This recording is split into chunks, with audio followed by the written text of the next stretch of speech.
Praise the Lord. ஆண்டவருக்கு மகிமை.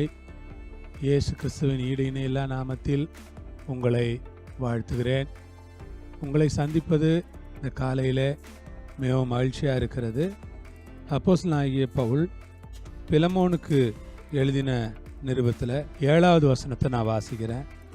சகோதரனே, பரிசுத்தவான்களுடைய உள்ளங்கள் உம்மாலே இளைப்பாறினபடியால் உம்முடைய அன்பினாலே மிகுந்த சந்தோஷமும் ஆறுதலும் அடைந்திருக்கிறோம். ஆண்டவருக்கு ஸ்தோத்திரம். சகோதரனே சகோதரனே என்று இவர் ஒரு மனுஷனை அழைக்கிறார்.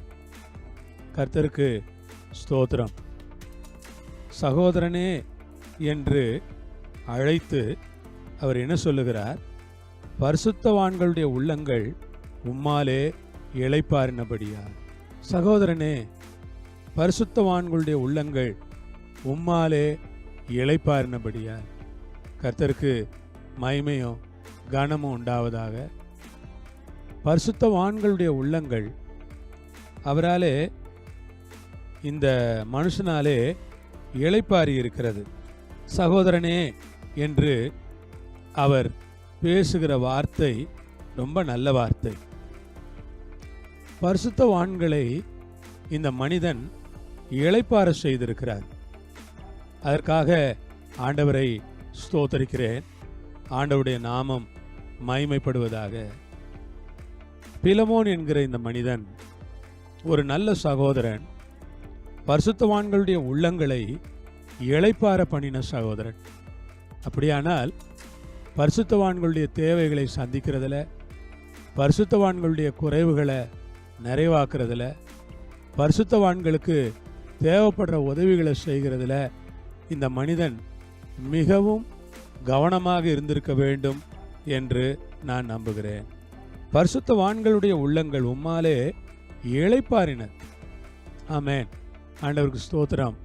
பரிசுத்தவான்களுடைய உள்ளங்கள் இளைப்பாறின. அவன் ஒரு இளைப்பாறுதலின் மகனாக இருந்தான். இளைப்பாறுதல்னா என்ன? உங்கள் வீட்டுக்கு ஒருத்தவங்க வராங்க, பிரச்சனையோடு வராங்க. அவங்களுக்கு நீங்கள் உதவி செஞ்சு அந்த பிரச்சனைக்கு தீர்வு கொடுத்தீங்கன்னா அது ஒரு இளைப்பாறுதல். உங்களை தேடி ஒருத்தங்க கஷ்டத்தோடு வராங்க, அவங்களுக்கு நீங்கள் உதவி செஞ்சீங்கன்னா அது ஒரு இளைப்பாறுதல். ஒரு சிலர் பசியோட பட்டினியோட உங்களை தேடி வருவாங்க, அவங்களுக்கு சில உதவிகள் செஞ்சு அவங்க பசி பட்டினியை போக்கி அனுப்புனீங்கன்னா அது ஒரு இளைப்பாறுதல். சில ஊழியக்காரங்க நெருக்கத்தோட, பல ஊழிய நெருக்கங்களோட, சிரமங்களோட, ஒருவேளை நம்முடைய சகோதரன் தானே, நம்முடைய சபை விசுவாசி தானேன்னு ஒருவேளை நானே கூட உங்கள்கிட்ட வரலாம். ஆனால் அதை சொல்ல முடியாமல் இருக்கலாம். சில நேரங்களில் அமைதியாக இருப்போம். அதை அறிந்து புரிந்து ஒரு இளைப்பாறுதலை ஏற்படுத்துகிற சுபாவம் விசுவாசிகளாகிய நமக்கு இருக்க வேண்டும். ஒரு பாஸ்டருக்கு இளைப்பாறுதலை கொடுக்கிற விசுவாசிகளாக இருக்க வேண்டும். ஒரு பாஸ்டருக்கு ஆறுதல் தருகிற விசுவாசிகளாக இருக்க வேண்டும். ஒரு போதகருக்கு நம்பிக்கையை தருகிற விசுவாசிகளாய் நாம் இருக்க வேண்டுமே தவிர எந்த ஒரு வகையிலும் போதகருடைய மனதை சங்கடப்படுத்தவே கூடாது. கர்த்தருக்கு ஸ்தோத்திரம். ஆகவே இளைப்பாற செய்தார். அவர் சொல்றார், உம்முடைய அன்பினாலே. அந்த பிலமோனுக்கு ரொம்ப அன்பு இருந்தது. விசுவாசிகளாகிய உங்களை நான் உற்சாகப்படுத்துகிறது இதுதான், நீங்கள் அன்பாக இருங்கள். உங்களுக்கு ஊழியம் செய்கிற ஊழியக்காரங்கள்ட்ட அன்பாருங்க. உங்களுக்கு போதிக்கிற ஊழியக்காரன்ட்ட அன்பாருங்க.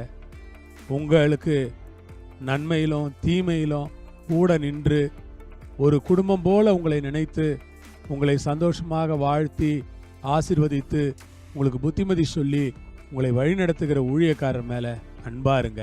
கர்த்தர் உங்களை ஆசீர்வதிப்பார். அன்பினாலே மிகுந்த சந்தோஷம். நீங்கள் எங்கள் மேலே அன்பாக இருந்தீங்கன்னா எனக்கு ஒரு சந்தோஷம் ஏற்படும். பரவாயில்ல, நம்ம சகோதரன் நம்மள்கிட்ட அன்பாக இருக்கிறாரு, நம்ம சகோதரி நம்மகிட்ட அன்பாக இருக்காங்க, இந்த குடும்பம் நம்ம மேலே ரொம்ப அன்பாக இருக்காங்க. ஒரு சந்தோஷம், ஆறுதல். அது எங்களுக்கு ஒரு ஆறுதல். ஊழியத்தில் எவ்வளோ பிரச்சனைகள் இருக்குது.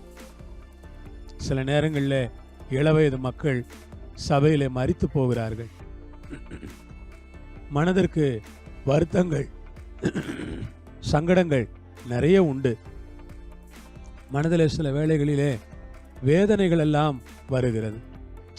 சில குடும்பங்கள் நடக்கிற சம்பவங்கள், சிலருடைய வாழ்க்கையில் ஏற்படுகிற சோதனைகள், சிலர் கணவனை இழந்து, சில பிள்ளைகள் அப்பாவை இழந்து அவர்கள் நிற்கிறதை பார்க்கும்போது ஒரு பெரிய சங்கடமாக இருக்கும். அதிலெல்லாம் நீங்கள் எங்களிடத்தில் காண்பிக்கிற அன்பு எங்களுக்கு ஒரு ஆறுதலாக இருக்கும். நினைக்கலாம், யாரோ ஒரு குடும்பத்திலே தானே நடந்தது என்று. இல்லை, இங்கே இருக்கிற எல்லா குடும்பமும் எங்களுடைய குடும்பம்தான். என்னுடைய குடும்பமாக நான் எண்ணுவதனால் யாருக்காவது ஒரு கஷ்டமான சம்பவம் வரும்போது ரொம்ப மனதிற்கு பாரமாக, அழுத்தமாக இருக்கும். ஜெபம் பண்ணுவோம், ஜெபிச்சுட்டே இருப்போம். ஆகவே என் அன்பு தேவனுடைய பிள்ளைகளே, உங்களுக்காக நான் ஆண்டவரை ஸ்தோத்திரிக்கிறேன். இந்த நேரத்திலே நாம் கர்த்தருடைய சமூகத்திலே ஜெபம் பண்ணலாமா? ஆண்டவரே, பிலமோனை போன்ற விசுவாசிகளை இந்த சபைக்கு தாங்க ஆண்டவரே. ஆமா ஆண்டவரே, பரிசுத்தவான்களுடைய உள்ளங்களை இளைப்பாற்ற பண்ணுகிற விசுவாசிகள். ஆமா ஆண்டவரே, அன்பினாலே நிறைந்த விசுவாசிகள். அதனால் எங்களுக்கு சந்தோஷமும் ஆறுதலும் கிடைக்க ஜெபிக்கிறோம். உடைய கரங்களில் கொடுக்கிறோம். ஆசீர்வதியும், பெரிய காரியங்களை செய்யும். கன மகிமை எல்லாம் ஒருவருக்கே செலுத்தி இயேசு நாமத்திலே கேட்டுக்கொள்கிறோம் பரமபிதாவே. ஆமென், ஆமென். கர்த்தர் உங்களோடு இருப்பார், உங்களை ஆசீர்வதிப்பார். சமாதானமா இருங்க. நல்ல விசுவாசிகளா, கர்த்தருக்காக ஊழியக்காரங்களை நேசிக்கிற குடும்பமா இருங்க. ஆமென்.